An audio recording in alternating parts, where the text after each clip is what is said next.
Bienvenidos nuevamente a su podcast de ciencias favorito, Materia Oscura FM. Me encuentro con mi compañero Iker. Buenos días, Iker. Buenos días, Ángel, y a todos los radioescuchas.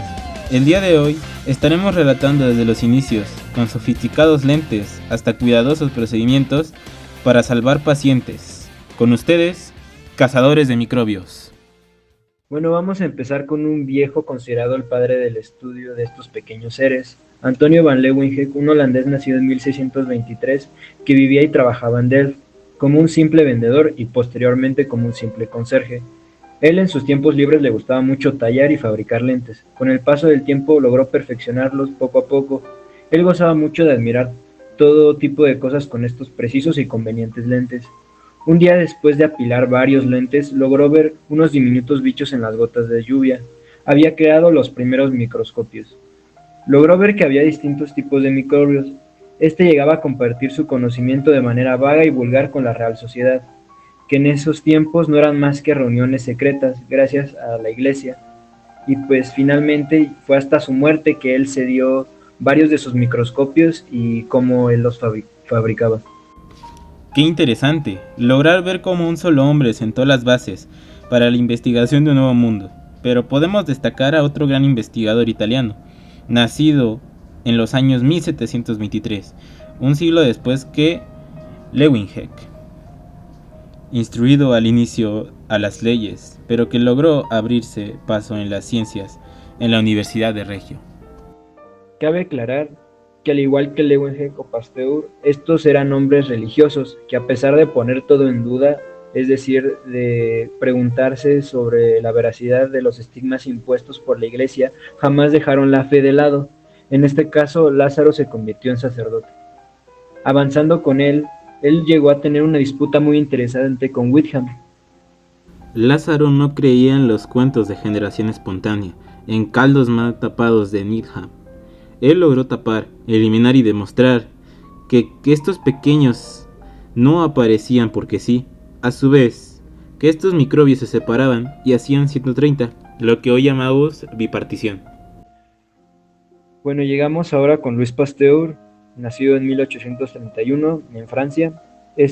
Pues se caracterizaba por ser alguien muy excéntrico, ególatra y que hablaba de más en muchas ocasiones. Y llegó a tener un trauma muy fuerte con la rabia desde pequeño, ya que pues él presenció muerte de varias personas por esto. Y durante la época donde los microbios eran una simple curiosidad, Pasteur se aficionó con estos y estudió química.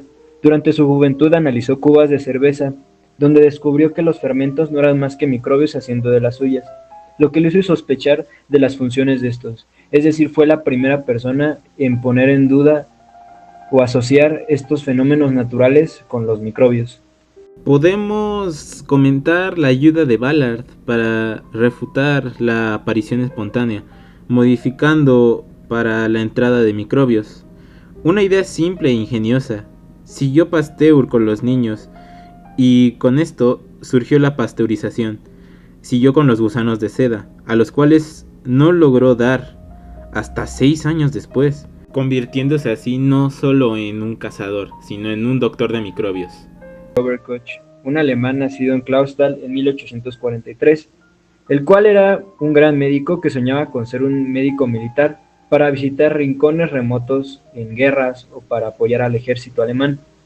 Su sueño fue, por así decirlo, arruinado por su esposa Emma, quien le indujo a ejercer su profesión en el país, por así decirse, pues en pequeños pueblos, tratando de salvar a pues, gente.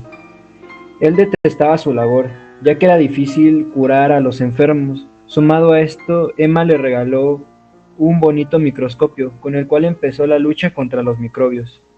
Empezó con descubrir las bacterias del carbunco o del anthrax. Con sus escasos materiales, logró cultivar en ojos de bueyes diversos bacilos, demostrando que estos eran los causantes de la muerte.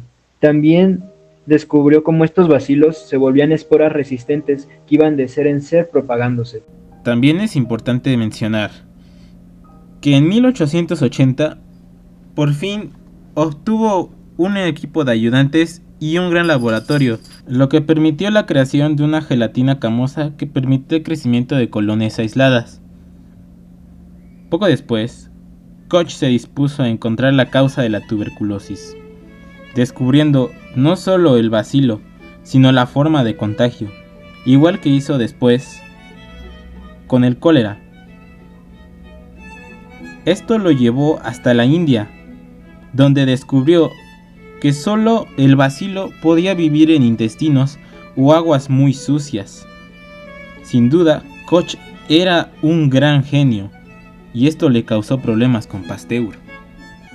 Retomando a Pasteur, al ver el gran avance de Koch, sintió presión y durante un experimento con gallinas y el cólera logró ver que estos cultivos viejos o debilitados podían llegar a ser asimilados por el cuerpo y lograr una inmunización aún con próximas dosis altas. Así es, había creado la primera vacuna basada en este método. Usó el mismo método con el carbunco o el anthrax. Al inicio tuvo éxito, pero después las ovejas y vacas murieron de anthrax y Koch le replicó la falta de cultivos puros. Es decir, a diferencia de Koch, Pasteur no tenía como tal un orden en específico. Pasteur quedó indignado, replicó con el tratamiento de la rabia. Así es, empezó Pasteur a recolectar saliva de perros rabiosos y cultivando esta enfermedad aterradora y logrando minimizar a un perro en base a médulas de conejos muertos.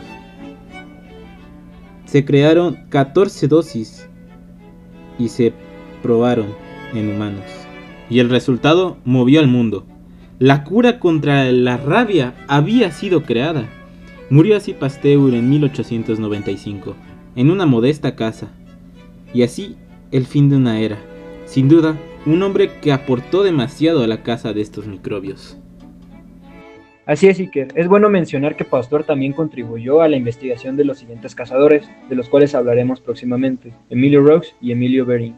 Claro que sí, dos cazadores que experimentaron con los bacilos de la difteria, con la cual además de quitar vidas por montones a los conejillos de Indias, lograron descubrir la antitoxina. Aunque esto no fue un proceso fácil, ya que podemos contar los numerosos experimentos que nacieron y la gente no estaba tan contenta con ellos por tantas pruebas erróneas. Pero pues actualmente la antitoxina fue un gran descubrimiento que pues hoy está muy presente en la comunidad científica. Sí, igual no es lo más seguro como remedio, pero actualmente se ha investigado más y pues ya no es tan mortal que digamos. Aunque ahora hablaremos de un curioso cazador llamado Elias Metchnikoff. Algo estúpido pero brillante. Metchnikoff, un judío nacido al sur de Rusia, quien siempre supo que sería un gran investigador, guiado por el libro El origen de las especies de Darwin. Encontró sin querer algo enorme, o pequeño en este caso. Estos eran los famosos fagocitos. Se destaca lo accidental, porque él no trabajaba con microbios, sino que lo descubrió por las espinas de unos rosales. Esto lo impulsó a volverse otro cazador de microbios. La verdad, qué interesante personaje es Metchnikoff, ¿no? Sí, y con una vida muy peculiar y trágica. Lo bueno es que nuestro siguiente cazador es más relajado y no vio perder a dos de sus esposas. Hablamos de Theobald Smith. Theobald Smith, considerado el primer capitán de bacteriólogos de Norteamérica, quien, en la fiebre de Texas, investigó sobre las garrapatas y creó su famosa teoría de las garrapatas, comprobó que era correcta, ayudando a domar plagas de años de existencia. La verdad, una historia buena y muy importante en el tema de las plagas. Y siguiendo con esta investigación, sigue David Bruce, quien consideró un gran avance en la teoría antes mencionada de las garrapatas. Enérgico y romántico, así era David Bruce, comandante en el ejército inglés, quien investigando la malta desarrolló su teoría sobre los moscos tsetse, que se refiere a que este mosco se alimenta de sangre de animales. Y siguiendo con el tema de los bichos, ahora tenemos la historia de Ronald Ross contra Battista Grossi. ¿Te escuchamos, Ángel? Ronald Ross contra Battista Grossi. Qué peculiar nombre, ¿no? Aunque contribuyeron a la misma causa, el indio e italiano llegaron a diferentes conclusiones. Ross descubrió que los mosquitos transmitían la malaria, lo que le dio un premio Nobel en 1902, mientras que Gracilo lo demostró en humanos, y el papel del mosquito Anpeles. Interesante cómo el paludismo alimentó esta rivalidad profesional. Uno recibió un premio Nobel y el otro llevó su trabajo a Tokio. La verdad sí lo es. Y bueno, para variar del tema de los bichos, tenemos el relato de Walter Red. Walter Red, jefe de comisión para el estudio de la fiebre amarilla, se estaba enfrentando a esta misma, la cual no solo estaba matando a la gente pobre, sino también a los soldados. Al principio él sospechaba de algún bacilo, pero se dio cuenta que un 85% de las veces el paciente moría y un 15% sobrevivía. Pero aquí es donde volvemos con los mosquitos.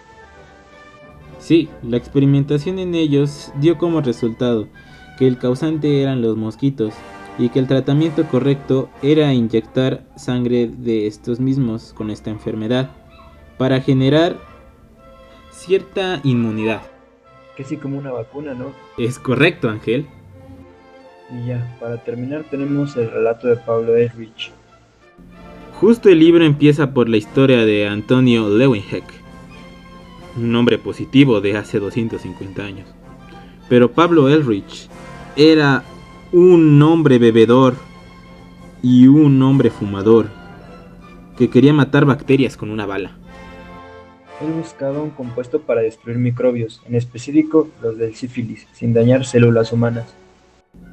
Y desarrolló la forma Salvarsan, el primer tratamiento químico terapéutico que atacaba a una enfermedad en específico, marcando un hito en la historia de los medicamentos, consolidando así como un cazador de microbios por su gran bala mágica. Wow, que me sorprende tanto la evolución que tuvo el estudio de los microbios a lo largo de esta historia. ¿Qué te quedas de todo esto? Si tuviera que describir lo que sentí en una frase, diría que fue toda una aventura sobre esta rama de la microbiología, sobre las bacterias, ¿no? Sobre toda su historia, sus pioneros que tuvieron y cómo fue evolucionando a lo largo del tiempo. Yo diría que es una gran aventura humana, no solo de persistencia y descubrimiento, sino de la constante competencia en el hostil campo científico, destacando la disputa entre Koch y Pasteur. Muy bien dicho, Ángel. Y así termina un capítulo más de Materia Oscura FM. Gracias a todos nuestros radioescuchas por su atención. Nos vemos en la próxima. Adiós. Adiós.